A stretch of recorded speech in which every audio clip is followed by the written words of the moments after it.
What's the deal, YouTube? It's your boy Motivation on Wheels. Welcome back to my YouTube channel, DeepntheT.R.A.P. And we back with another episode. And this time we sat down with Melissa Poland, the founder of Sweet Melissa's. And not only is she gonna show you the strategy she used to grow her business, but she's gonna show you the strategy she used to scale her business. Come on, y'all, let's welcome Melissa Poland to the channel. Thank you for giving us the opportunity, and thank you for giving us your time, because we see that you could have been doing other things, and with a busy schedule like yours. It gets busy around here. So tell us a little bit about yourself and where you come from. I'm originally from the Dover, New Philadelphia area, down Tuscarawas County. And when I married my husband, he worked for a trucking company at the time. Wow. And in order to move up in the trucking industry, you got to be willing to transplant. You got to be willing to pick up and move and just go where they need you to go. So at the time, the family was real young, and we made the decision to move away from all of our family and friends in Dover. And we moved down to Lima, Ohio, then to Dayton, Ohio, then we moved over to Connecticut. And all the while, we were just I was helping him kind of climb that corporate ladder. So fast forward, about 17 years ago, we came to the Youngstown area. I have three children, all three kids were school age, and I just wanted to kind of get out of the house and just see, I was done. I was a stay-at-home mom, and it was time for me to kind of go, yeah. And so I took a job at a little Mediterranean place on South Avenue called Go Sains. I do not have, what's really kind of interesting about me is I don't have any food background. I've never worked in hospitality before until I owned my own place. And when I went there, I trained for about 7 months. And the person that was in charge of the kitchen at the time, she left. And they asked me, Melissa, would you like to take over her job? And I told them, you're gonna have to teach me everything you want me to know. But tell them what you was doing before, like what was your main duties? Because you had a small responsibility before she left. What was you doing? I was just chopping parsley, tomatoes, and onions for tabbouleh, and it was a grueling job. I hated it, but when they asked me to take that over, I thought, well, why not? Right. So it took them probably about a year before I knew everything from rolling grape leaves to making shanglish to making all of their hummuses, and I really discovered that I loved doing it. I never knew I had a passion for it, and I know that sounds really super cliche, but I discovered I'm kind of good at this thing, Right. I can mix flavors and textures together, and it's a grocery store. It's kind of like a specialty grocery store over there, and I started pulling stuff off the shelves and putting stuff, deli items, and making different salads, and we were successful at that. And so that's kind of like how the birthing of the whole concept of me having this little passion, that's how it all started. It started there. And then I was with him for 7 years, and it was time for me. It was just time for me. I felt like, what, that's a family-run business, and I wasn't a family member, so it's only so much you can grow. Yeah, I felt like I pretty much had hit the ceiling there, and it was a very hard decision to leave them because I really did enjoy what I was doing with them, but it was time, and with about 6 or 7 months later, a friend of mine called me and said, hey, there's this little place right there on Market Street. Why don't you try? And I thought, all right, I'll go take a look at it. And my husband told me, he is my biggest supporter, and he told me, if you don't do it, if you don't try it, you're going to regret it for the rest of your life. So let's just do it. Melissa, you're still going to have your health. Wow. And 7.5 years, almost 8 years later, here we are. Here we are. So talk about some of the risk and sacrifices that you made transferring from working for somebody then becoming your own. Oh, it's so scary. I mean, and it really was, because I didn't have that mentor behind me. I didn't really know, You know, owning a business is a huge responsibility. There's a lot of things that you have to make sure that you do. When you open a store, you have to have certain permits. You have to get certified in certain areas. You know, your websites, your domains, your EIN number, which is the tax number for the federal government. Yeah. And you got to have all your ducks in a row, because if you don't, you will get stopped and you'll have to just go back a couple steps and redo it and make sure that, you know, everything is right. So for me, it was kind of like 2 steps. I always tell people it was like 2 steps forward, 1 step back. There were days that I didn't think I could ever own a business because it's not an easy thing, but I knew that if I stuck with it, that it would be a successful business. I just had to stick with it. Besides your husband being one of your supporters, you talked about how you had so many doubters too. Talk about how the doubters could have turned you from Sweet Melissa's and you just being a regular employee at, right. What was the name of that place you worked at? Go Sains. Go Sains. I cannot pronounce it. Go Sains. You know, I think it's because so many people told me, and some of my closest friends said, hey, what are you doing? You know, you're going to try to sell wraps and salads in Youngstown, Ohio? Mm-hmm. Are you sure? Because, and I've said this in so many places, I've said this to anybody that wants to listen, I was told this was meat and potatoes country. You're never going to survive. You're Right. never going to do this. Right. And as many people that told me I couldn't do it, I think that's what gave me the fuel to move forward, because I thought, no, I can do this. I can be successful. There is a need for it. And maybe people don't see what I see, but if I just, you know, just give me a chance. Just come on over. And, you know, within the first 9 months that we were at our place on Market Street, my landlord came to me and said, hey, you're filling up the parking lot. You're constantly busy. You need a bigger space. And that's when we knocked a couple holes in the walls and I took over the suite right next to the original suite. So now that's why we doubled our space, and it was the best decision I ever made. Don't forget to like, share, comment, subscribe, and also hit that notification bell. That way we can continue bringing on entrepreneurs like Mrs. Melissa. Let's get back to the interview. What would you tell somebody that's watching right now that got somebody, a friend, because it comes from the friends, the parents, and the people that's closest to you. What would you tell that person right now that's facing those type of challenges? Or somebody telling them to pursue their dreams? Oh yeah, I think the biggest thing that you have to listen to, other than your heart, is a biggest piece of advice I could offer anybody is surround yourself with people who love you. Surround yourself with people who are going to support you. Right. And you know, you may see where I don't think this is for me. You may start to falter. You may start to, you know, fall back. And those are the people that are going to catch you and push you forward because they want to see you succeed. The food industry is not an easy industry to make your mark. And as long as I stay true to a couple things that has been it's been the foundation of the success of Sweet Melissa's, is the quality and the consistency of our products, and also just, you know, awesome customer service. Yeah. Like, people need to feel like they're part of a community when they go somewhere. They need to be greeted when you walk in the door. You know, you want that. You want to feel like you're wanted. And those are two things that I've never faltered in.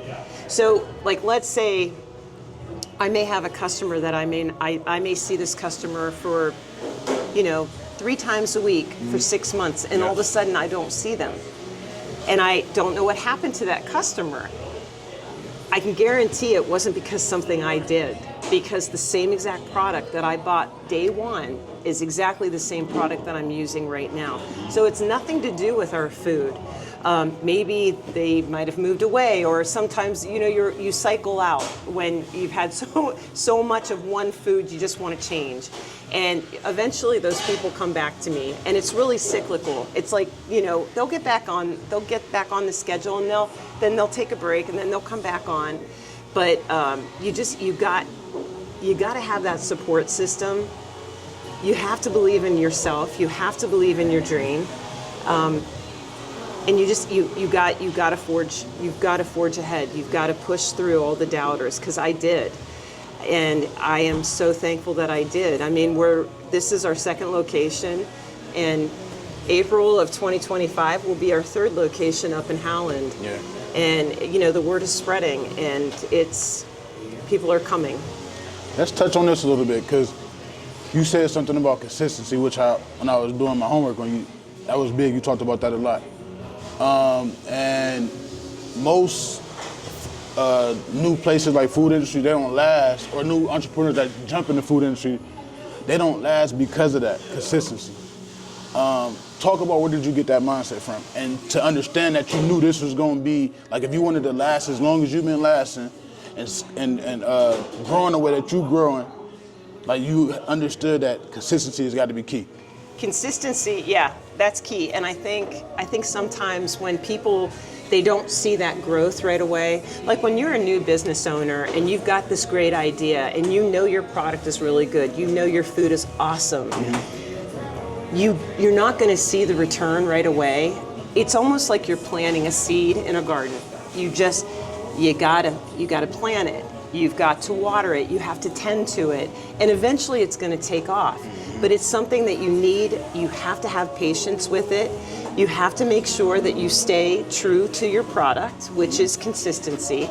I think too many people think, okay, I've got this great idea, and then they give it 3 or 4 months and it's just not working. Well, then what you have to do is you have to regroup and you have to figure out, okay, what am I missing? What do people want? Where can I improve on this area? Because you're going to make it. Sometimes it's thinking outside of the box that makes you want to grow. Like, for instance, our packaging. Mm-hmm. You know, you have to be careful. We're reaching a lot of different people. This food has crossed every generational barrier. I have 4-year-olds and I have 94-year-olds. Wow. And everybody in between that eat this kind of food. But there are some people, like the millennials, they're really key on, is it recyclable? Do you have something that I could, give my dog water if they come and we sit outside? I mean, these are things that I wouldn't have thought about, right. But they certainly do think about that kind of stuff. Our product line, for instance, how am I growing the lettuce? Is it coming from California? Well, it used to come from California, and now I'm doing all hydroponic lettuce. First of all, it's a great product. Second, there's no pesticides in it. It's not grown outside, and it's not shipped clear across the United States, because the leaf lettuce, the romaine lettuce, most of that lettuce comes from California or it comes from Arizona. So now you're paying for the fuel charge to get it all the way over here. So these are things that people kind of look for, People love their food, but they want to know where that food is coming from. So that, again, here I am. You think, okay, all I have to do is just order so many cases from Cisco of lettuce or tomatoes. No, it kind of really, you have to have a story behind everything, and you have to know that all of your boxes are checked. You're doing your homework and you're making sure that you're reaching these people. But I think patience, and one of the number one most important things that I could tell anybody about starting a business, it's empathy. You have to have empathy for your customers. If somebody walked in my door and I could tell they have a chip on their shoulder, maybe they're holding a Sweet Melissa box, and they come up and they put that box in front of me and they say, I ordered no onions and this salad has onions. I have to put myself in their shoes. I'm not going to get upset with them. I'm going to put myself in their shoes and I'm going to think, okay, if this happened to me, how would I want this handled? Of course, I would want a new salad because it's got onions on it and I can't stand onions, and right. I've ruined the whole salad. For sure. So that's what you have to do. You have to be humble.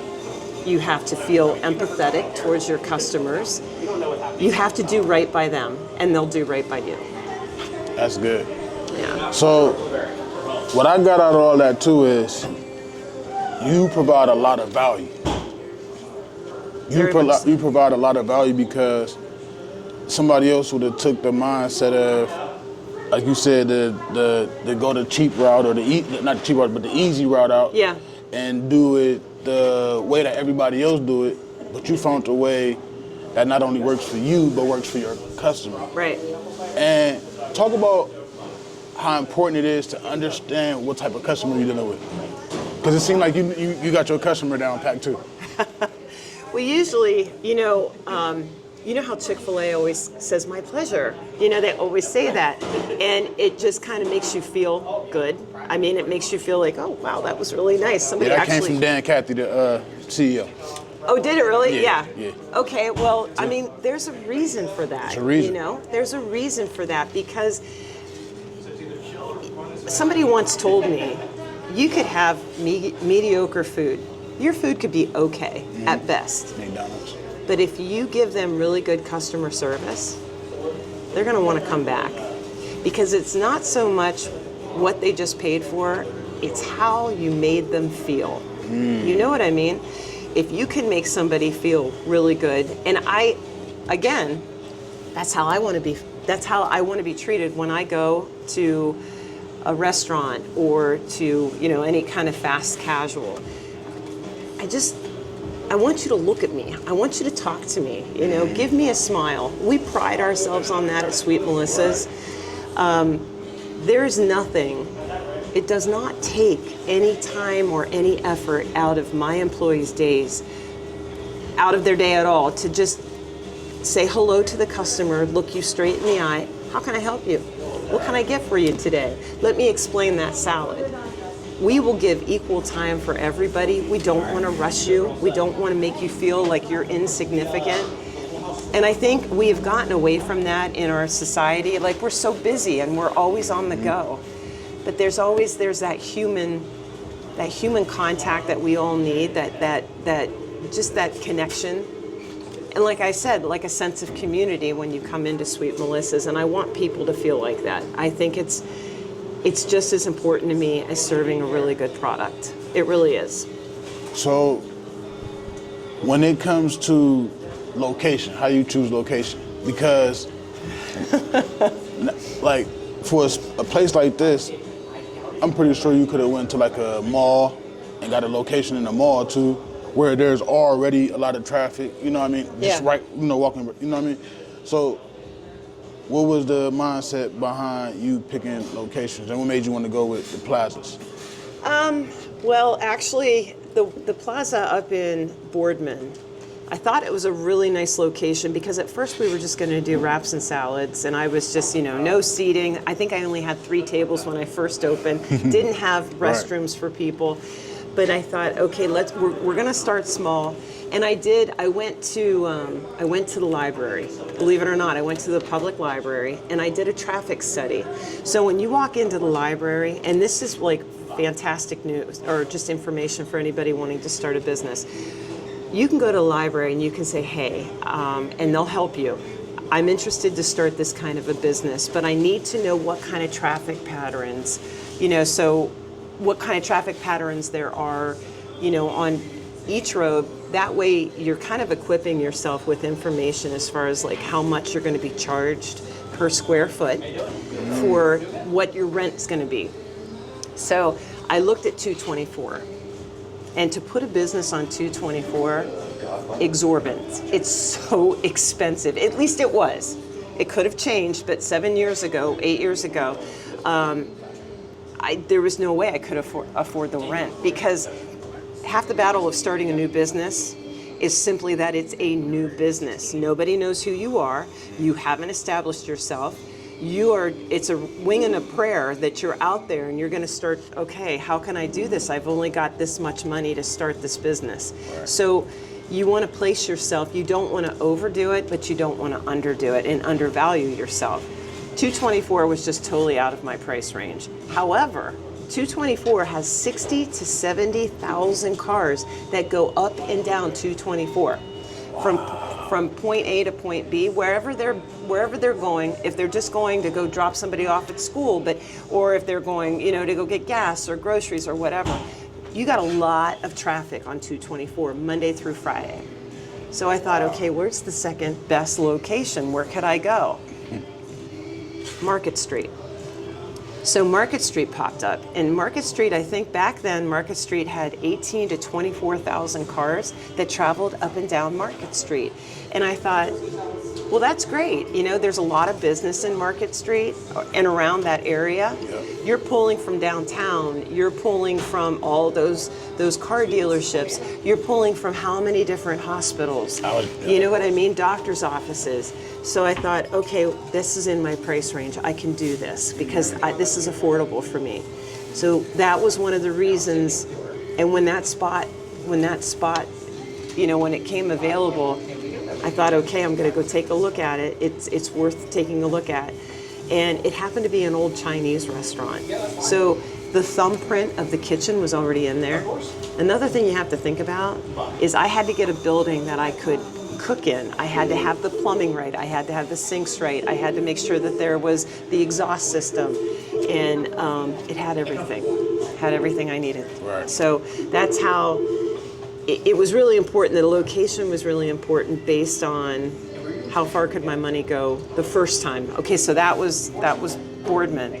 Down here, I was actually asked to come here by one of my customers who is now my second landlord for this Columbia. He had this vision before COVID hit. He knew he wanted to have a little strip plaza. And he wanted to put it right beside Firestone Farms, which is where we're located. And COVID hit, we kind of tabled it. And then he came right back to me once the dining rooms opened back up after COVID. And he said, "Are you ready?" And I said, "Why not?" And I just signed the contract, and here we are.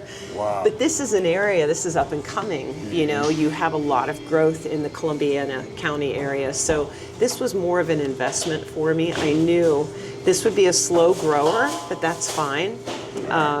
They have adapted quite well. I have 11 employees down here versus my 19 employees up in the Boardman store. So, and their growth here is really good. It's good because they're growing with the store. They're growing with, all of our customers that come in here. Now the Howland store, I chose that location based on first of all, it's Trumbull County. There's not a Sweet Melissa's yet in Trumbull County. And I do get a lot of foot traffic from that area. Right. So it was almost a no-brainer. Okay, this is going to be the third location. It had been on my radar for quite a long time. And it was my husband who actually found the location. He said, "I think we need to look at it." And that's right beside a grocery store. So now, here I am. Everybody has to go get groceries. They're gonna go right past that store. But after you get groceries, the last thing you want to do is go home and cook. Right. So you're gonna take something home. Exactly. You're tired. You just want to unload your car and you want to sit down and eat. So, and for me, as a business owner in small food or in the food industry, I think it's really helpful when there's a lot of different varieties to pick from, because you have more than, if you're married and you have kids, you have 3 different people you're buying for, or 5 different people. Some people want, some of the kids just want pizza, but mom's probably going to want a salad. Dad might want a salad too. Right. And it's all right there. We're all located right there up at the Howland location. So tell us, let's talk about COVID a little bit. Because a lot of people went out of business during COVID. How was you able to sustain past COVID? That really scared me. I will be honest.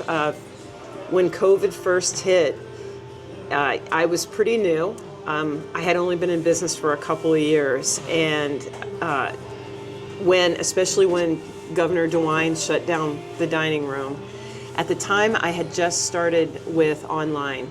So you order online, you pay online, you come and you pick it up. And so I had just started that service probably about a year before COVID hit. I honestly didn't know what was going to happen with Sweet Melissa's. So we hurried up and we did we kind of had to backtrack a little bit. I had people that were counting on that paycheck. And my main concern were my employees at the time. Right. It had nothing to do with the numbers. It had nothing to do with, my net sales. It had everything to do with the fact that I had some people that they really needed that paycheck. So what are you going to do, Melissa? Immediately I went on TV. I think I went on 3 different news networks. And I'm like, this is what we're promoting. We're doing curbside. Yes, we are open. We will do anything. We are going to take it a step further for the catering, and we're going to box everybody's lunches separately. So now it's not going to be a communal buffet style type of catering options that we had. We had what we call corporate lunch boxes, and that was the birth of corporate lunch boxes. So you get everything in a box, you just label the box and you pass the box out. Nobody's touching anything. We had to kind of, I wouldn't say we reinvented ourselves. We did a shift, that's all. We just kind of shifted. And what we ended up finding at Sweet Melissa's, because of our online service and because of the catering options, Sweet Melissa's actually grew during COVID. Like, I was hiring people during COVID, whereas people, and I felt horrible for those companies that were going under because they had dine-in seating, and that's their bread and butter, and now they can't have people in. So as a business owner and also as a person that loves to support local businesses, I was getting meals from so many people. Like, that's what I would do after work. I'd shut my shop down and I would go order from different restaurants in the area, because I'd be like, I feel your pain. So many people went through a terrible time. We kind of dodged that though. And when we opened this place, we thought we're going to put in the drive-in. That's the pickup window. Now we're talking about convenience. Yes, and you don't have to get out of your car. Right. So if COVID ever hits us again and it gets to be the monster that it was, people can still get our food and they never have to come in the building. They'll just pick it up at the window. So would you did you work with any mentors, or, I know you said your husband helped you a lot as far as being like a backbone and being a support system. Like, what about mentorship? And no, not really. I wish I did. Like I said, I relied on the public library to help me. Yeah. They answered a lot of my questions. They gave me a packet. It was really helpful. But I forged a lot of relationships with other business owners that just happened to be my customers. So I'd kind of pick their brain a little bit, and I would ask different questions here or there. But I graduated from Ohio University with a Bachelor's of Science in Health Sciences. So honestly, I had no formal training in the food industry. Like, I had worked at Gosain's, and that was 7 years with them. And I had learned a lot of really good information that you couldn't learn from, a classroom. Like, I was right in the thick of it. So, but I wish I would have had somebody that I could have, sat down and talked to. That did not deter me. I think sometimes without that mentorship, I had no gauge. I had no reference point. I was figuring this out as I was going. I didn't know what I was doing, if it was wrong, if it was right. But it was good. Whatever we were determining was good. Well, you own a business too. How did you get started? Well, that's a good question, Miss Melissa. Actually, I got started. I come from the streets. I come from a different background. Mom and dad on drugs and whatnot. So I didn't come from support, even from childhood to adult. Yeah. It's still kind of the same ordeal for me. I didn't graduate from school because once I got shot when I was 19. That's how I ended up in the wheelchair. Oh, wow. I got shot when I was 19. With that, still came with a lot of ups and downs. As far as the nursing homes, I spent a couple years in nursing homes, the hospitals, all these surgeries and whatnot. I knew I was gonna be independent. I knew I couldn't rely on my family or whatnot. Yeah. So I was kind of figuring it out from there. I had a couple other little businesses that I was finagling in. Like I had shoes. I was selling shoes and clothes, traveling to New York and different little cities and states buying shoes and clothes. I had a car wash before that. It stayed open for a minute, but then I had got in some trouble with then that got closed down. So to get to where I am now, I actually had a mentor. And he wasn't a mentor to me at the time, he was just a friend, and we had a conversation because he was from the streets too as well. And I seen the pivot that he made. I'm like, what did you do to get to where you is? And we kind of had to talk. And around that time, I had a little bit of money invested into J&J Complete Lawn Care, but I really didn't know, what I was doing it, because how I came upon it was like an accident. Like I never planned on cutting grass or nothing like that. Yeah. You know what I mean? So I just had bought a lawnmower, and it was originally just for my yard, and then I kind of fell in love with it the second time I cut my grass, and it was like I wondered, can I do this as a business? I talked to my ex-best friend, which we no longer best friends no more because we went into business together. And then from there on, once me and him started, I see a vision. I started to noticing stuff that I wasn't noticing before. And then I'm like, I wonder if we could do $100 grand to do this. And like I said, we split ways because we had two different visions. He like, no, I'm like, yes. Yeah. One of them type of situations. And then once me and him split, that's when I brought my fiance in. And she do all like my billing and customer service and all that type of stuff right there. Payroll and whatnot. And once I brought her in, me and her was able to scale the company, because now I'm able to focus on meeting with customers and actually being out there in the field more, and just focusing on cutting. And like I said, we started in 2021, kind of in the midst of COVID. Yeah. And we've been going strong since. So this year, I was able to remove myself from the business by hiring the right people, which that took a little bit of time. Like my situation, so like I said, it wasn't never a goal of mine to do lawn care. The first couple of years I did it, like I was out there cutting myself I had a guy, but just being in my situation, like I'm not fit to be jumping on enough a lawnmower. Yeah. You know what I mean, all day and every day. So this year, I was able to, kind of build a team, steady grow the business. We bought more trucks, we bought more zero turns, trailers and whatnot. And that's pretty much where we is now. Now we're looking for a location. We're looking for a location now, but it got to be the right location. I done had a couple come about. One of them was too high, too pricey. Yeah. And then the other one was just like, I wouldn't even trust I wouldn't be able to sleep at night. Yeah, yeah. So next year, that's the goal, to find a location, get my fiance out there, move her out, get somebody in the office, and we rocking out like that. It's pretty good. Are you doing snow removal, stuff like that, or not yet? This year will be our first year doing it, because like I said, the last couple of years, I was in the business. So I can't do snow removal. Yeah. You know what I mean? So we got somebody, like I said, we just bought a big truck, huge truck for it. So this year we're gonna try to give it a swing. It's pretty good. Yeah. Good for you. Yeah, so that's pretty much how I got going.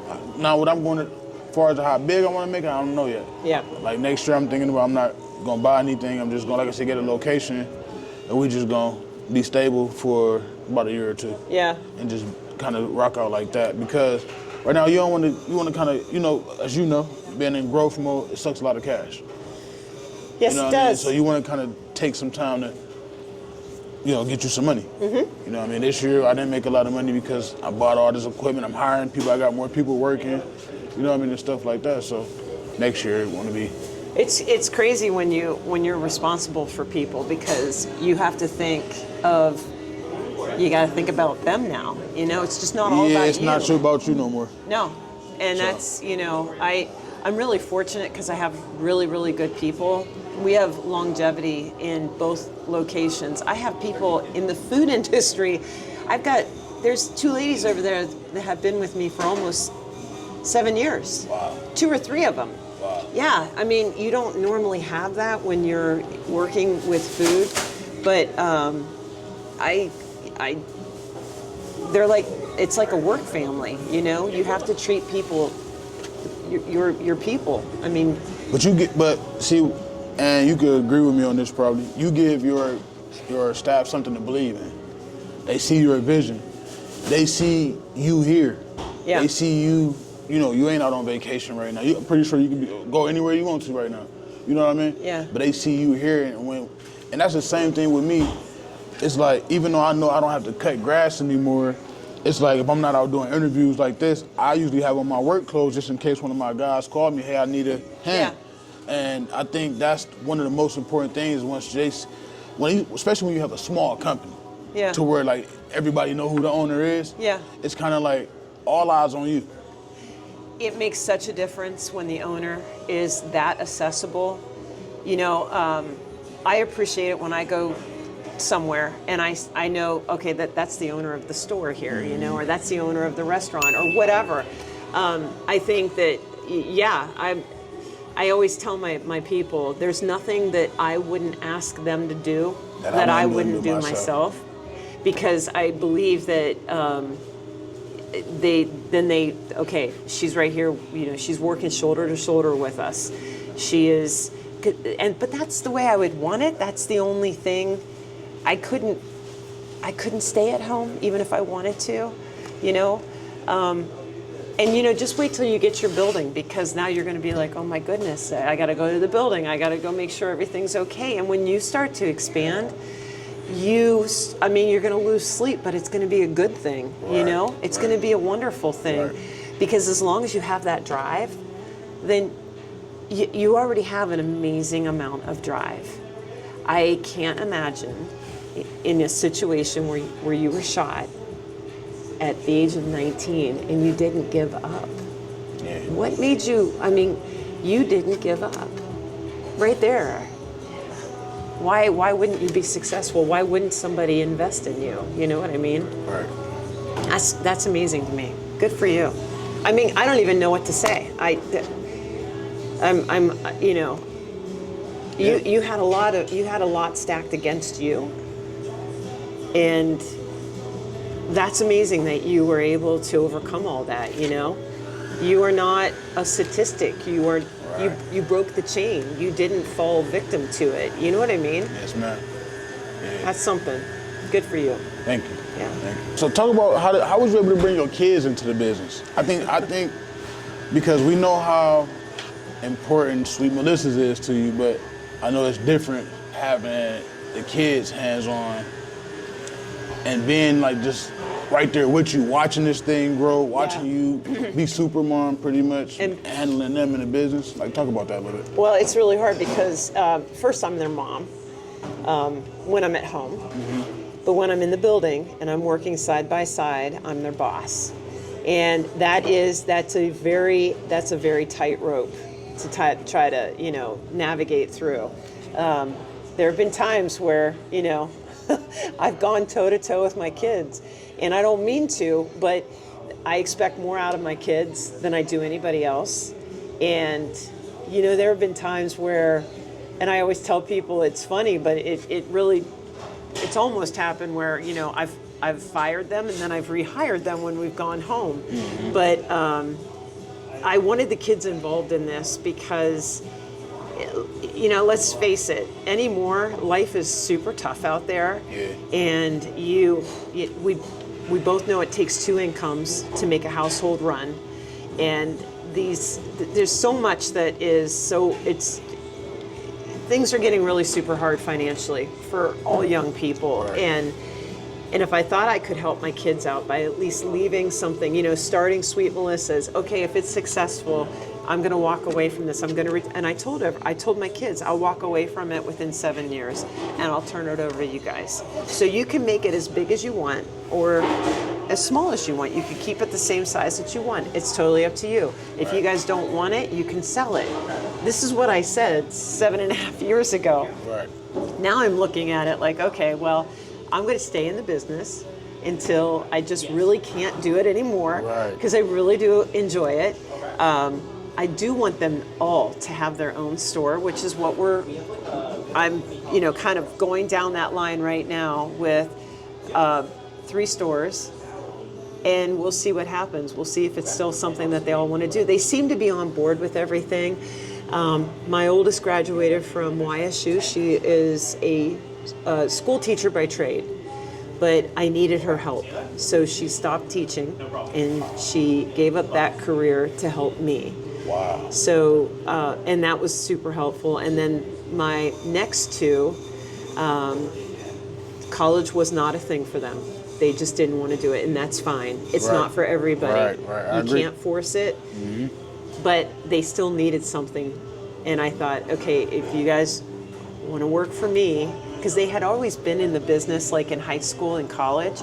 So if they wanted to work for me, this is what I expect out of you. This is how many hours you're going to work. This is what you're going to open to close this many days. So they've embraced it. Every so often I get a little, oh, Mom, I don't want to close tomorrow or whatever. Right. I'm sorry, you're going to have to. That's your job. That is your job. So, but anyway, yeah, that's, it's really nice to have them here too. I wouldn't know what I'd do if I didn't have my kids with me, It's really nice to have them. So, it said that, I'm not sure if it's still today, maybe more, it said that you was making, on average, 450 to 600 salads per day. Yeah. Is that? Yeah. Tell us, how was you able to put that many salads out and still remain sane? Yeah. Well, that number is based on, that was based on our Boardman location. This one doesn't have near as many salads, probably about half as much business down here. But we, it's crazy. I think the key to that is if you look on my board and you see my pricing. I don't gouge people when it comes to the amount of food that you get for the quality and the amount for what you get. I was just about to say, when I was looking at your menu, it specifically says you overstuff these salads, you overstuff these. Yeah. We do that on purpose. We do that because we want you back here. We want you to know that you're going to get a quality product for a very good price, and it works. My success is based on the volume walking through that door. I could probably put a lot more money on these salads, but I choose not to. It is, and because of how we have the product and how everything, it's a it's like a fine-tuned machine up in Boardman and even here, how we run everything and how we can make sure that every salad looks exactly the same. But we base our success on the volume of people walking in. And there's quite a few people that walk in. I'd say 65% of my customer base is all repeat customers. Repeat being at least once a week. Sometimes up to 3 times a week we see people. So I asked somebody else this question, but I want to ask you, what do you think it takes to turn a one-time customer into a reoccurring client? You know what, I think it takes time for me to etch out a little bit of my day. And it doesn't, like I said, I train all of my people who work the front. If you just take a little bit of time, even if there's 10 people behind them in line, and you tell them, is this your first time? Yes, it is. Oh my goodness. Well, if it's your first time, I'm gonna recommend this salad for you. And if you don't like something on that salad, we can fix it. We can modify it for you. If you don't like onions, don't worry about it. We won't put it on. Just tell me what you'd like. Do you have any allergies? A lot of time I get, well, I have a couple dietary restrictions. Can you help me out? Of course we can. Let me walk you through the menu. I will pick up a menu, I will hand it to them, and I'll say, I hope we see you tomorrow. Yeah, it's just so important how you make people feel. It goes back to, don't get too big for your britches. Let this go. It's patience, it's time, and it's how you want to be treated. in order to be successful in any, I don't care what kind of business you're in, how you're going to treat somebody is the same way you would want to be treated. And I think you're going to see return. You're going to see a huge return, and that customer will come back. And you know what's even better is the second time they come back if you remember their name. Wow. Oh, I've done that so many times. I'll be like, Jim, you were here last week. Oh my goodness, how did you remember that? It's just something I pride myself on doing, because how cool would that be to have somebody recognize you and say your name? I mean, it's happened to me before, and I remember thinking, oh my gosh, that's so cool. So we try to, it's incredibly important to me that we do that. It's incredibly important. I think for you, like, you do a lot more than what the average business owner, entrepreneur gonna do. And I think that's why you was able to last as long as you did. Yeah. So you have what? So you got your own special cookie, the Sweet Melissa's. Was Yes. it peanut butter? What was it? Chocolate chip and pretzel. Yes. And then Very you good. got the about 7 of your own vinaigrettes. Am I off? Yep. Is Made that from 7? scratch. Let's talk about that a little bit. My family, okay, a salad is a salad. Right. And like I've said before, you can't change the taste of lettuce, a tomato, a cucumber, a radish, but you can change the taste of vinaigrettes. A lot of people think the easiest thing to do to make a salad is to buy your vinaigrettes bulk from some food distribution company. I always thought that it would be so cool if I could make my own vinaigrettes. All the ingredients are right there in any grocery store. Just go down the aisle, get the vinegar, get an oil. Think outside of the box, and you can create your own vinaigrette. And what it does is it completely transforms a salad, completely. But you have to be consistent with who makes the vinaigrettes. I have one person. I have actually one little team that make all the vinaigrettes. My youngest daughter, she kind of heads up that team, because if you have too many hands in the pot, the recipe kind of deviates a little bit, and then people notice. My customers will notice, and they'll be like, this doesn't taste the same, what's going on? So it really helps when I can eliminate and make it into a small group like that. But going in the grocery store, that's how it all started. There were different flavors that I loved to combine. And now we are really super creative with that. Right. But I mean, we sell bottles of it now because it's a huge success. And people enjoy it. They look at me and they're like, what? You put that on a salad as a vinaigrette? Yeah, try it. Right. You'll get hooked. I can guarantee you'll get hooked. I tell people all the time, really, this will change your life. Man. But they agree. Right. Another one for you. So also seeing that, and let's talk about the mindset behind this, because this is very hard to do. How are you able to grow at 20 to 30% yearly? I think it's right now, especially when I first started, it was all organic. Okay, so we weren't even doing any it was all word of mouth. That's the best way to grow, is having somebody take that salad back to work and having their coworkers be like, where did you get that? Right. And they'll be like, it's a place called Sweet Melissa's. It's on Market Street, or it's down in Columbiana, or pretty soon it's over there in the Giant Eagle Plaza in Howland. I didn't pay for any advertising. What I did was I did radio. And this is the first year that I did a commercial, a 30-second commercial on WKBN. But it's all word of mouth, and social media. You put a couple things on social media. You get a social media page. You don't overwhelm people, but every so often we would throw one of our little advertisements out there. We'd put a picture of a salad or a wrap. Don't forget about us at lunchtime, or see you at lunch, or something like that. But I think that's right now, Sweet Melissa's, I think I think I'm close to about 13,000 followers on Facebook alone. Wow. And it's all just organic. It's people that, you know, you get tagged in that, and then it goes to their friends and they like the page, and you know, it's like, it's a wonderful growth. It's simply amazing. It's mind-blowing to me sometimes when I think about it. But like I said, remain consistent to why you started. Be true to your passion, and anybody can see this kind of growth. Anybody. Wow. And change with the times. You know, reinvent some of these salads every so often. Switch it up, and you're going to see growth. And I think that's the success. That's why we have seen the percentages of growth that we've seen over the years. Yeah, that's good. Yeah.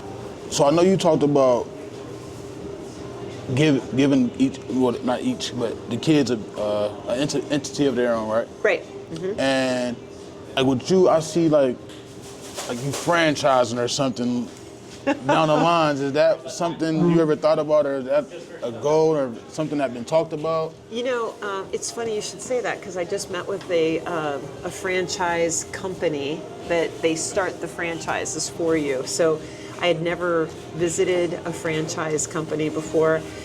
The problem, it's twofold. Okay, so it's a good thing. It's a good thing as far as like fast growth. Like you could sell your franchise, and then, you know, you get your manual, and you know, there's specifications like how far you want each store to be and whatnot. But there's also a downside to it, and the downside is that this is a company that it's super near and dear to my heart. Like, I will tell you that this is my fourth child. Yes. I feel like this is, like, I have watched this from an infancy to growing as much as it's grown. And you lose control when you have a franchise, and that's the only thing that holds me back, is that I love to have my thumb on the pulse. I love to, you know, there's a high standard that I have. And I've done this before in the past, and this is the only reason why I'm kind of not, I'm very hesitant about franchising a Sweet Melissa's. I will stand over top or behind one of my customers, or one of my staff members, and if they're making a salad and I really don't like the way it looks, it's nothing for me to pick up the entire box and throw it away. And I don't yell, I don't get upset. I just look back at my staff member and I'll say, hey, can you make that again? Because we eat with our eyes, and the better it looks, the more appealing that it looks, the better it's going to taste. That's how we do that. So I'm going to throw that one away. That was a practice, and we're going to start all over again. Right. And then there's, you know, I teach everybody. It's kind of like you get the box of lettuce and you put your cheese down. And they all laugh when I do this, because this is how I train new people. But I'll tell people, put your cheese down from end to end. Now the cheese has become your canvas. Now I want you to paint. I want you to take your chicken, and I want you to take your toppings, and I want you to make it beautiful. Because that's what the people are going to remember. When you set that box down in front of them, they are looking at that box and they're like, oh my God, this is beautiful. Well, there's a reason for that, because I want you to remember that. I mean, that's going to be burned in your memory when you see that beautiful salad, and you're going to come back and you're going to get the same thing. However, with a franchise, I don't know if I would have that much control. Wow. And I don't want the name to change. I don't want the image, and you know, and maybe that's just a fear I have of not knowing enough about franchising. Can it be replicated? Can it be franchised? I definitely think it's got the bones to be franchised. It's just a matter of, do I really want, I don't know, because then, now it's like sending your kids off to college and kind of like, they might go to class, they might not, they might make, it's one of them, so I get it. Yeah. I get it.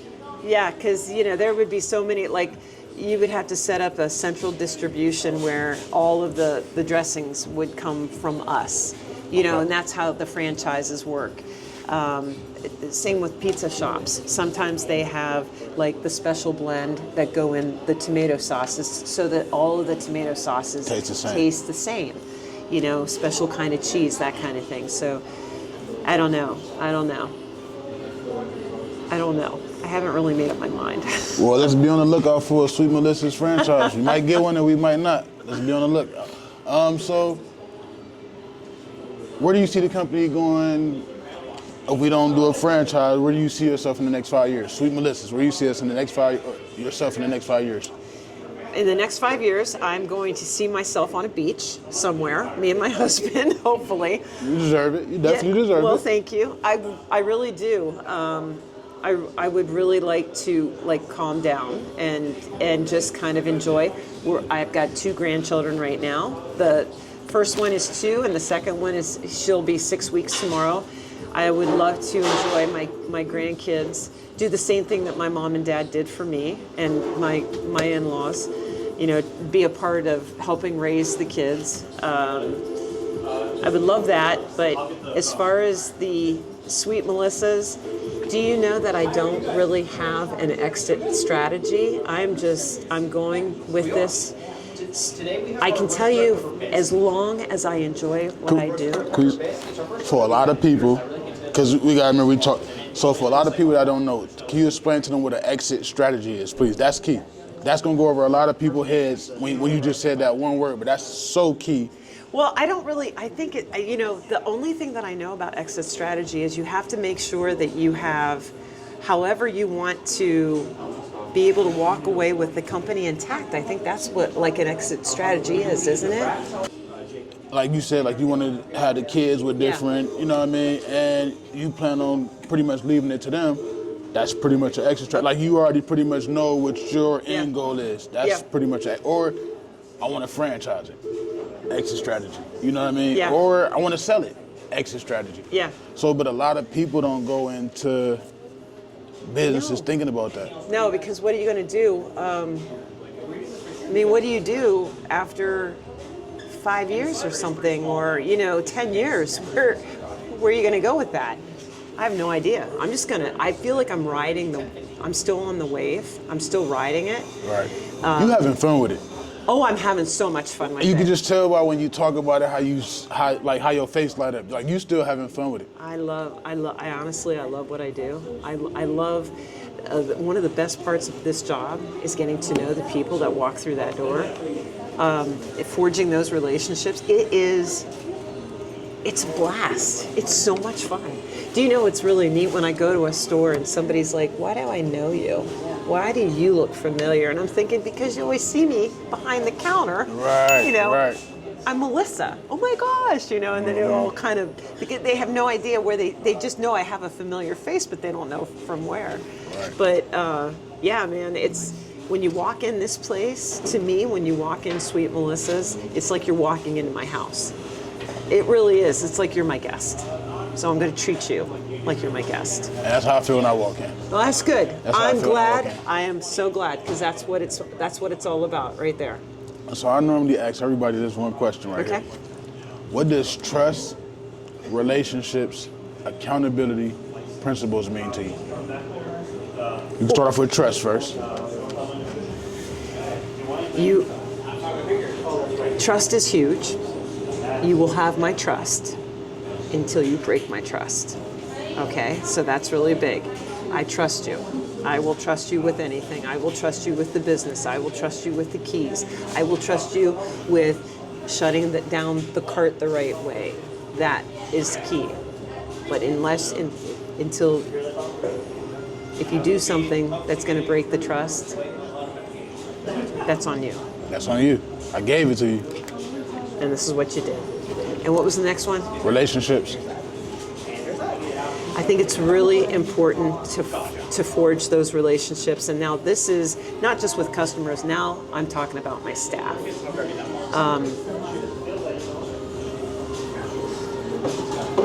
I want them to feel. I want them to enjoy when they come in here. I have a good relationship with my people. I want them to feel like they look forward to coming to work, and they also know that my door is always open to them. Mm-hmm. If I can't solve that problem, if I can't help you, I'll try to give you a way to give you advice or to give you help or whatever you're looking for. Even if it is, Melissa, I need to find your hours. I want to keep you. Right. Good people are really hard to find. you're going to get what you give, and if you give those good vibes, you're going to get it back. So that's relationships. And the next one's accountability. Yes, ma'am. Your feet are going to be held to the fire if you do something wrong. I'm going to come for you if I know that you were responsible, or if you were in charge of something. Explain to me what happened, and then we're going to figure out so it never happens again. On the flip side of that, accountability for me is when I tell my staff member, you just made a beautiful salad, but don't take my word for it. I want you to pick that salad up, and I want you to take it out to the dining room and put it down in front of that person that just ordered that. You can't imagine when my staff does that. They'll walk out after they've made a salad for someone, they'll put it down, and that person's like, oh my God, this is a beautiful salad. They own that salad. They own what they just did. And I made them feel fantastic because they're gonna wanna do that all over again. So that's super important. Accountability works both ways. Yeah, that's good. Yeah. That's good. You took it a step further. I like that. Yeah. Principles. Like I said earlier, my principle is I'm going to give everything I have. So I do expect it in return. If I'm going to do something, or if I'm going to tell you I'm going to do something, I'm going to do it. Which means I am no better than anybody that works for me to take the trash out. Yep. They're going to see me do exactly the same thing. They're going to see me wash the dishes. They're going to see me mop the floors. I will run the sweeper just like anybody else. Your principle is you have to learn that everybody's coming into this equal, and all you're doing, I hate the word boss. I like to consider myself like a quarterback. I'm just calling out the plays, but we're all here as a team. We're all working for the same end game, okay? Right. So you can't imagine, and I love it when people, I shouldn't say I love it, that's not the right word. I appreciate when somebody screws up, and your principle is that you're gonna take accountability for it. Right. That means more to me than anything. If somebody says, oh, Melissa, I forgot to put the salad in the box, the lady's coming back. Thank you. Because what ends up happening is that person walks in, and I'm caught off guard when they say, I just called and somebody forgot my salad, and they're upset, rightfully so. But if I know that the person that did it comes to me and says, I didn't mean to do it, I'm so sorry, I'll go talk to them, and I'll be like, no, don't worry about it, I got it, but thank you for the heads up. Right. We'll figure this one out. It's how you live your life. Honestly, it really is. It's how you live your life, and that's going to come back. It's just like that aura, that whole everything. It's the universe. It's how what you put out, you're going to get back. And I strongly believe in that. Did I answer them all? You answered them all. You know what I forgot to ask you about? You won an award. The Small Business Professional of the Small Year. Business Professional. Tell us. I know I said that was the last one, but tell us about that. That was amazing. That was simply caught me completely off guard. I had gone to the Chamber of Commerce. They had asked me to deliver lunch, which I did, and then they said, "Can you talk, a couple minutes about your business and where you're coming from?" And it's really easy to talk about something. Hold on. When they originally came in to ask, can they talk for that 2 minutes? What you originally tell them? Oh my goodness, I said, I'm so sorry. It was on a Thursday. She came in and she goes, hi, Melissa, can I have about 10 minutes of your time? Yep. And the whole place was filled up. Yeah, she asked for 10 minutes at first. You gave Yes. her 2.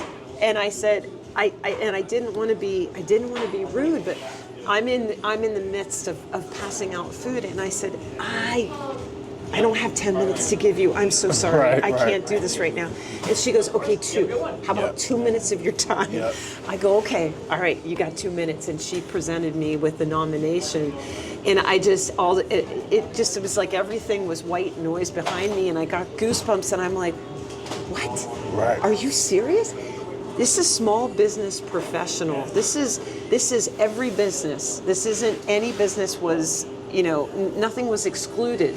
this was men and women. I mean, it was professional. It was amazing to me. I said, how did this happen? I mean, I talked about my business when I went to meet with them in the summertime.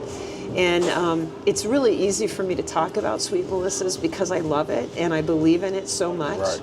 So, like I said, it's like my fourth child, so I'm very proud of it too. And she said, they listened, and you were referenced after you left with some of your standards and some of, you know, like just how you do your business, and we think that you are most deserving of this award. And that was amazing. That was amazing that people have recognized that. You know, it was a huge deal. I mean, there were 600 people there that morning when I received this award. I was thrilled, completely thrilled. Wow. I would love to have that happen again somewhere down the road. It's coming soon. I hope It's so. coming soon. I hope so. Well, Miss Melissa, you have been great. I'm glad you came today. No, I'm glad that you gave me the opportunity. I'm glad that I was able to sit down with you. Yeah. You did phenomenal. You gave us way more than what I expected. Well, that's okay. You'll Way cut. more. You'll Yeah. cut and edit No. this. Yeah. Trust me, we need all this. But we definitely want to thank you again for giving us the time and the opportunity to sit down with you and pick your brain and share some of your almost 10 years of experiences. So I hope you guys was able to take notes and use some of what Miss Melissa shared with us, so that you guys able to kind of wiggle your ways into the, which you want to call this, the food industry or the restaurant industry. It's the food industry, yeah. Yep. So she's been able to, going on almost 10 years, going on the third location, and we spoke about it briefly in the beginning. Like, most people that get into this industry don't even last 2-3 years, let alone going on 10 with a third location. So Yeah. this would be one that you guys definitely learn a lot from. Is there anything? So if there's anything, oops. Is there anything that you could leave us with before we close this out with that maybe you think you probably didn't shed light on, or just maybe some gems that'll help somebody? I would tell anybody who wants to listen is follow the dream. You have it for a reason. Believe in yourself. Surround yourself with people that love you and who will support you and help you. You know, Rome wasn't built in a day, so you're going to learn. You're going to have to learn patience. Right. You're going to have to sweat it out. You're going to lose sleep over it. But if you truly believe in your passion, it will happen. Nobody can change that. So just keep up the good work. You know, keep going, forge ahead. And you too. Thank you so much. No, thank you. Thank you. Thank you. I'll see y'all on the next episode. Although I will say that there was probably about 45 minutes down there that was very reminiscent of here. Everybody and their brother showed up all at the same time. Right at the tail. You guys were at the tail end of that. Yeah. With so many people, and we also had Chow Now. So this is our Chow Now rack here. We put it out here so that people, and I'm sorry, I'm just going to show you. So it's alphabetized. Your name appears, your first and last name, and A through D. There are days where all 6 of these shelves are full of orders, and some of them are back behind. It's busy. People really like this. They love the idea that it's quick, it's easy, you don't have to talk. Millennials, they don't want to talk. So they come in here and they leave real quick, but they get their lunch and they're out the door. So when I first opened, where you see this hole, from here to the window, this was as big as Sweet Melissa's was initially. For the first 9 months, we were just in this suite. Wow. That's why we have 2 front doors. And then it wasn't until 9 months later that we busted through and we had to take over the second suite. Oh, you did say that. Yep, you said it was 2 suites. So at first Okay, it was got just you. 1 suite, and now we're at 2 suites. So basically, right. I apologize. So right here is what they call in and order, and then it's right here for them to come in right and pick them up. no, this is actually online. Oh. So I have an app. We have a free app. Yeah. you download the app, and you put a credit card. You assign a credit card to your app. Got my damn phone. I just gonna download it. Go ahead. But it's Sweet Melissa's Good Eats. You download it, and then you attach a credit card to it. A lot of people do that anyway. And then you can order online. You can pay online. You just pick it up. So on the other side of the cart is where we have 2 carts here at this Sweet Melissa's. That's our dine-in, our pickups, our carry-outs. And behind this green wall is a second sandwich cart, just like that one, for nothing but our Chow Now. We call it Chow Now, but it's online. It's our online ordering. Who came up with that? You? As far as, no, you mean as far as getting The Chow Now? no, that's actually an entity. That is a social platform out of California. Oh. I had a salesperson come in here one day, not to do business with me. They were actually hooking somebody up for a pizza shop. And he came and he sat at one of the tables and he goes, listen, I'm not trying to sell you anything. He said, but I think you'd be perfect. I see the revolving door. You have somebody in here all the time. Check us out. And so I did, and I loved it. It was a perfect thing for us to start. So yeah, you don't even have to talk to anybody. You come in through this door. We have an online order pickup. I bypass that every time. I just walk right in. That's okay, sweet. It's okay. Gotcha. Yeah, your order will be here waiting for you. Wow. You'll get a confirmation from us that we accepted your order and we can do it, and we'll get it done for you. We know you understand convenience. In this day and age, you have to be. I'm at the beck and call of my customers. I got to make sure that I get their business back here, and I need to make sure that they know that they don't have to wait for their order. It will be done. So That's sweet. yeah, it's a really nice service. So, all right, let's go on in. Come on behind you.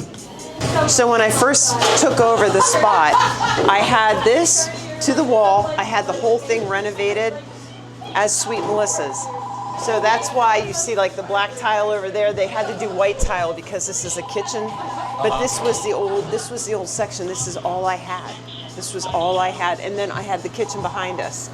So we definitely knew we were onto something and that we needed to expand. There's about 900 square feet here, and I acquired an additional 1,100 square feet on that side, so to make it, 2 spots. And so 900, what's that, almost 2,000? Just under 300, what is it? Yeah. 900, Yeah, about 3,000. That's 2,000. 2,900 here and 1,100 there. Yep. Yeah, you're right. So 21. Yeah. 21, and how big is the other one? In Columbiana? The other one is about 2,900. Oh, so that one bigger than this one? Oh, and wow. our newest one, the one in Howland, that'll be 54. It's going to be huge. You go. Every time we keep on beefing it up. Yeah. But this is where the Chow Now orders are made, and so they're bagged right here. And this is where your order comes in. We like confirm your order. We print off your order from here, and then it goes onto her cart. So pretty much, is this an order that just came in right here? Yeah, this is an order that came in. So let me go back. Here, we'll go to these orders. Hang on just a second. So as you can tell, she placed the order at 11:26 a.m. She requested it for 3 o'clock, and it's going to come up right here in blue, so we know she's not going to be here until 3. Here's a new order. We're going to hit the order. We're going to hit on her name, and then she wants us to have it done as soon as possible, and we'll just hit confirm. Now they will get, and there we go, there's her order. They will get a confirmation on their end to know that, okay, they got the order, I don't have to call. So we will put this on that cart. She'll go ahead and make everything, Okay. and then she'll put it on the shelving units out on the outside. One Tuscan chicken, regular, extra Tuscan. What's that? Extra chicken? Yeah, well, extra dressing. Yep. She wants extra, so she's gonna have 3 dressings altogether. That's just the extras under the Tuscan salad. Oh. And this one right here, for extras under remix, she also wants an extra dressing, but she doesn't want any tomatoes. So you can modify anything on our online service. You can modify your orders just like you can if you called them in or if you're standing over there ordering. On average, what's the orders that come through? These anywhere from, I'd say anywhere from like, we'll go all the way down to 65, all the way up to like 120 a day. Wow. And that's just that. That's just this. And that's his own thing. That's its own entity. So that's about a third of the business right there. Wow, that's crazy. Yeah, it is nuts. You a rock star. You was a rock star. It's insane. Come on back here. I'll show you this back here. So everybody wants to know about our lettuce. And I will show you this. This right here is our lettuce chopper. And it doesn't really make a whole lot of sense for a lot of people, but for us, because we go through the volume of lettuce that we go through, on any given day, Monday through Friday, we average about, I would say, about 300, 320 pounds of lettuce a day. That's what we do right here in Boardman. This is a lettuce chopper. It's an industrial lettuce chopper. You don't normally see this kind of machine in a small little cafe, especially in Youngstown, Ohio. But this was wonderful because it actually made sure that every piece of lettuce that goes through this machine, it's a 1 inch by 1 inch piece of lettuce. Every so often, you know, some lettuce gets through and you get a little bit bigger of a piece. I do that on purpose. I do that because I want you to be able to fork it along with everything else, all the other ingredients in there, so you can enjoy a bite of your salad with everything and you're not like shoveling it in your mouth. This is a precision cut. We have one person that runs this machine. She comes here, it takes her about 4 hours, 5 hours to run. In the summertime, we go through about 400 pounds of lettuce. So this piece of equipment actually, it helps her out tremendously. We used to do it by hand. We used to chop lettuce by hand. So this piece of equipment, we start the day and she cuts all the lettuce. We bag what we don't use, but we'll go through everything that she cut this morning. And then it's kind of like this is the engine of my train. I can't do anything without the lettuce. So would you say this specific machine made you more profitable? Yes, I do. The reason why is because we had, initially when I first opened Sweet Melissa's, we got our lettuce from California. It had to be cleaned. It had to be spun out. You know, you don't want any of that wet lettuce. And then it had to be chopped. So we had, it was a 3-person department is what I would call it. This was our lettuce department. There were 3 people on this. Day in and day out. That was a lot. So I thought there has to be something more efficient. So what we did was one of my ladies left. She left the company to go work, you know, somewhere else, which was fine. I had 2 ladies left, and I absorbed the second lady into doing something. She's prepping all of our vegetables. So I now just have one person on a very vital piece of the operation. One person runs it now because of the equipment and the product, because it doesn't need to be washed anymore. It's already washed when it comes to that. So yeah, much better. It's paid off in many ways. Yeah. All right, come on through here. Okay, so this is what usually this is full of lettuce. This time, these bins, we'll stop putting so much lettuce in here. We're gonna already pre-package the salad boxes. The reason we do that is because we don't have a whole lot of staffing here in the afternoon. And we have, even though people are coming in, there's not quite as many people that we experience like during our lunch crowd. Right. So this just makes it a little easier. It's one less step. They fill up the boxes and they'll put them right there. You see everything is within. Now that is Abby right there, and she's putting together the salads. Okay. But everything's within an arm's reach of Abby. So Abby's gonna get the order, and she really doesn't have to move that much.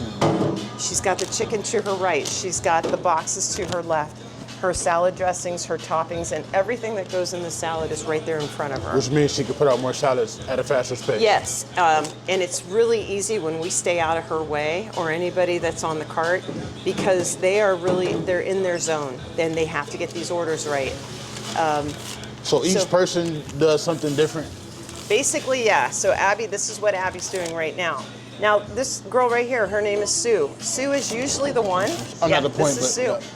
Sue, how many pounds of chicken do you think we do on average?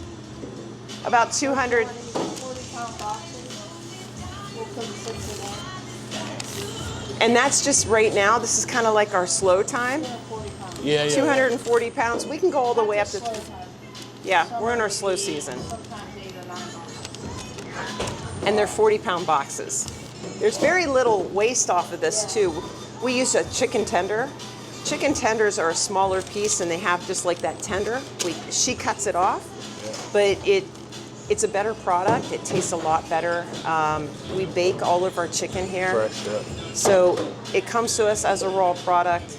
I have 3 people in that department. Our chicken ladies, there's 3 of them. Because another thing that somebody has to do in the chicken area is they have to cut it. And there's a special way we cut it. So we're gonna come on down here.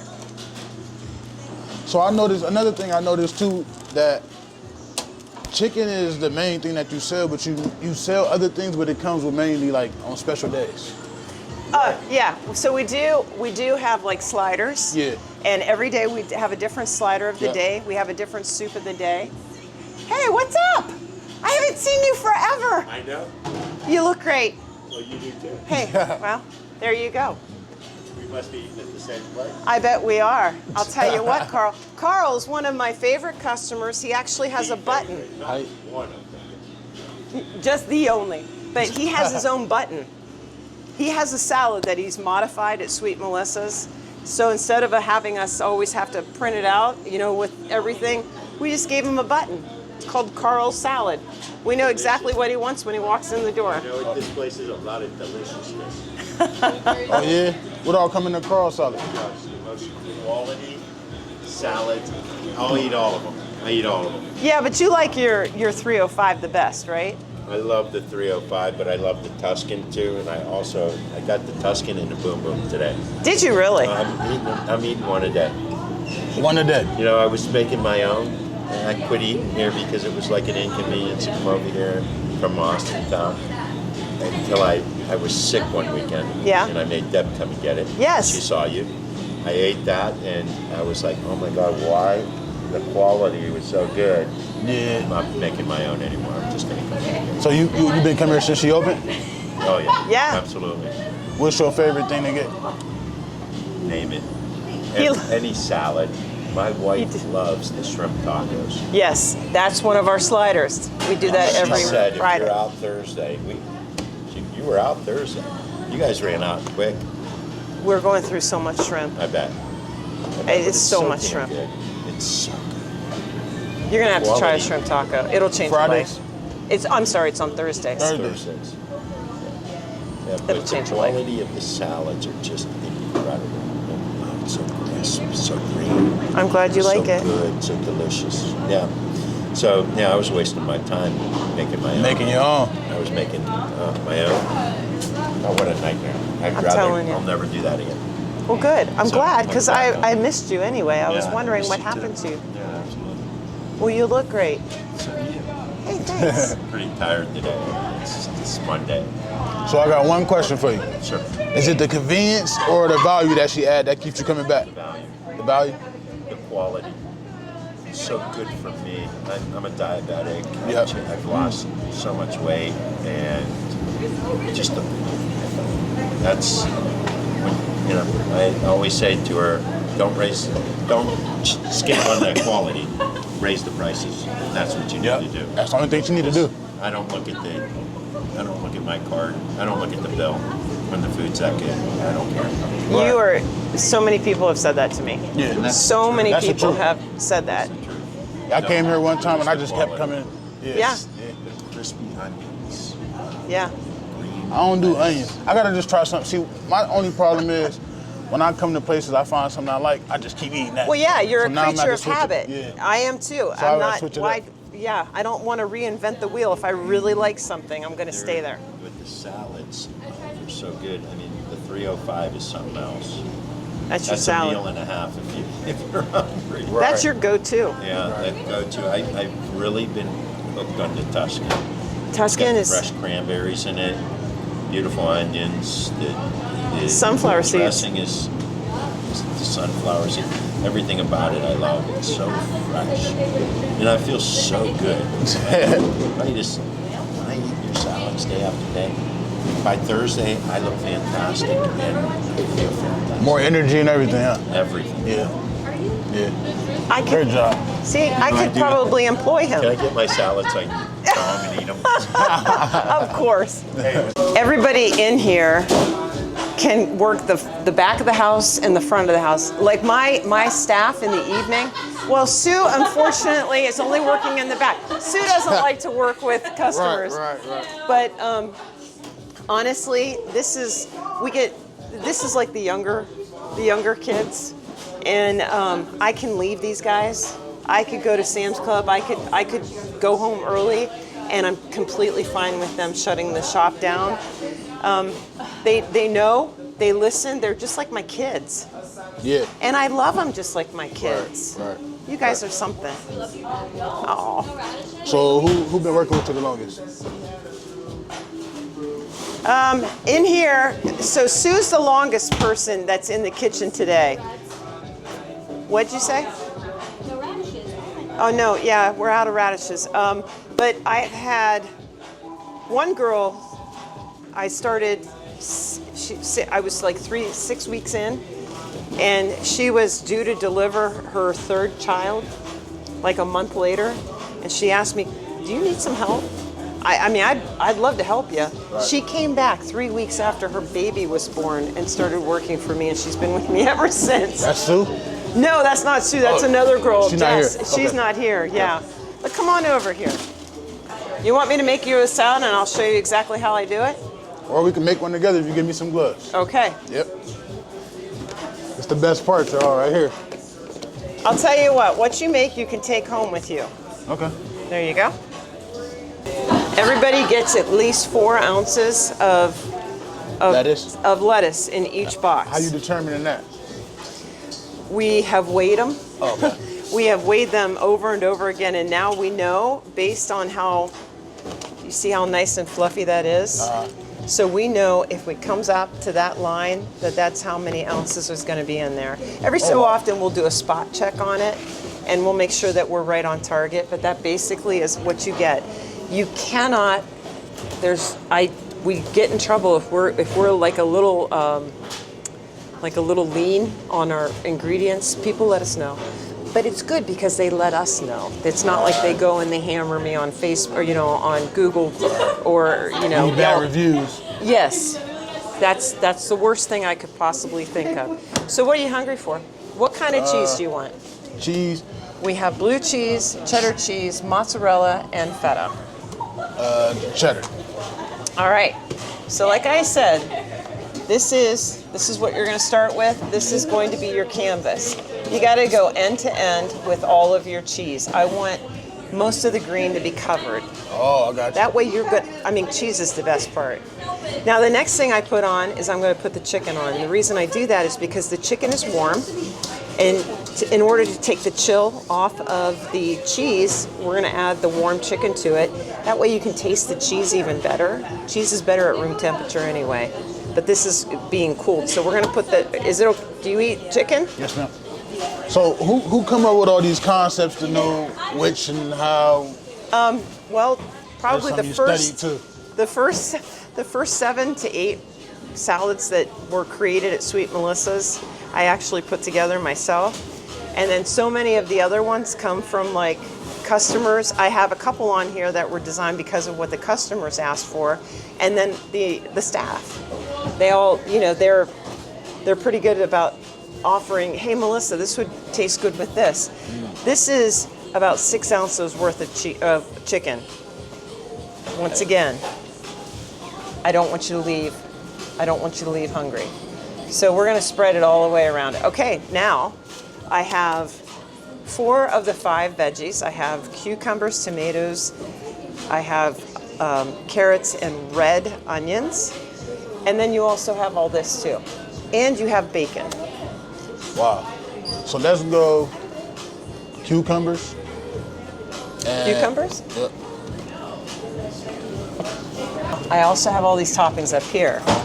I have sunflower seeds, walnuts, ramen, chow mein, toasted almonds. Let's go almonds. Almonds? Yep. I love almonds. These are 2-ounce scoops, so we're gonna fill it up, and we're just gonna go back and forth. You know what I love? I love how everything is measured, and I feel like that's how you kind of master a recipe or consistency. You you ain't guessing. It's like it's 2 ounces of this, it's 4 ounces of this. That's dope. Oh yeah, thank you. My goodness, this is a salad fit for a king. Yep. Okay. So now listen, I usually only do ranch dressings, right? But I want to try one of your. Okay. You gotta give me to the best one. This right here. I know you're gonna probably say all of them the best one, but you know. If I had to help someone start out with a vinaigrette that you weren't really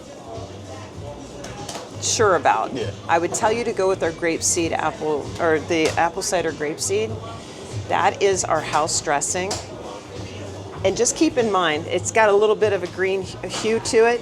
You just give it a good shake. That's pepper that's floating around in there, and you just put it over top of your salad. These salad dressings were designed so it doesn't take over the whole flavor of your salad. I want you to enjoy every aspect of it. This is just like, that's just an added little flavor, but it's not, it's like a boost, but it's not, you're gonna be able to taste every ingredient in that salad. We'll give you 2 just in case you want to share this with your fiance. Yeah. We're gonna dig in. How about that? Wow. So I know. This is how it's all done. This is how it's all done. Here you go, sir. Thank you, Quinn.